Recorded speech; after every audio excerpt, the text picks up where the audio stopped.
Finally, a good movie to talk about.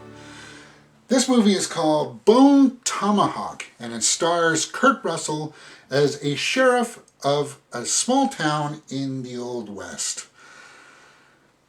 I like Kurt Russell in Westerns. I really liked him in Tombstone, and with the facial hair that he's going on in this one, he's hard not to like in this too. Okay, so let me set it up for you.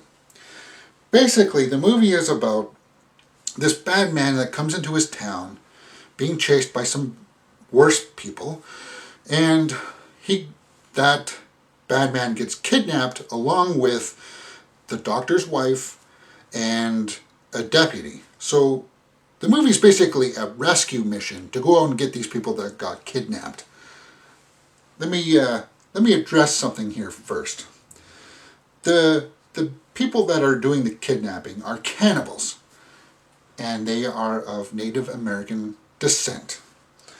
Now, at first I was like, okay, are you going to paint those Native Americans as like really bad people in the sense that we're all sort of like that? But no, it's done and it's explained in a manner that even the Native Americans of that era distanced themselves from what these people are, and they are basically cannibals.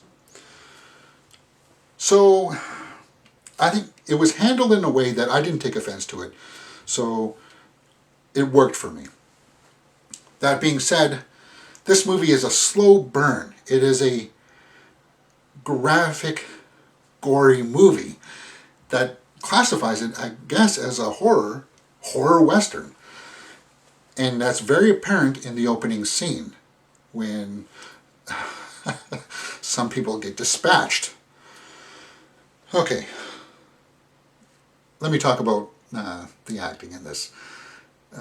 Kurt Russell just knocks it out of the park in this one.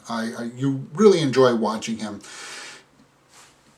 because what stands out is the dialogue. The dialogue is really written well, and it's delivered well.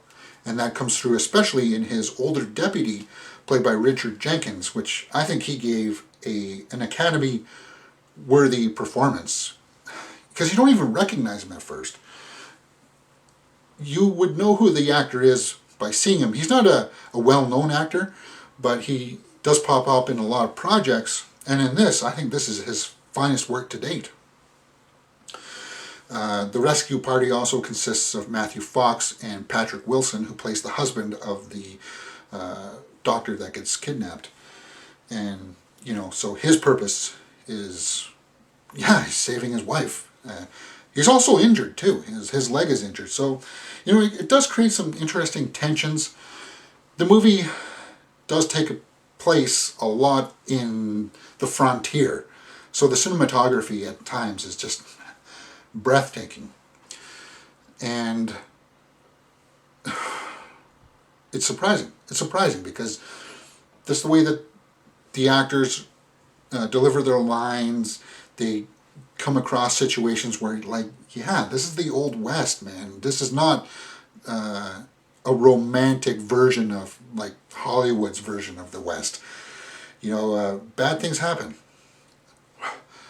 A lot of bad things happen, especially in the third act.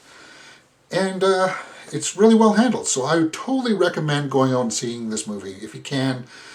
Just be prepared, though, that it's slow and it does have some really good payoffs at the end. So there you go.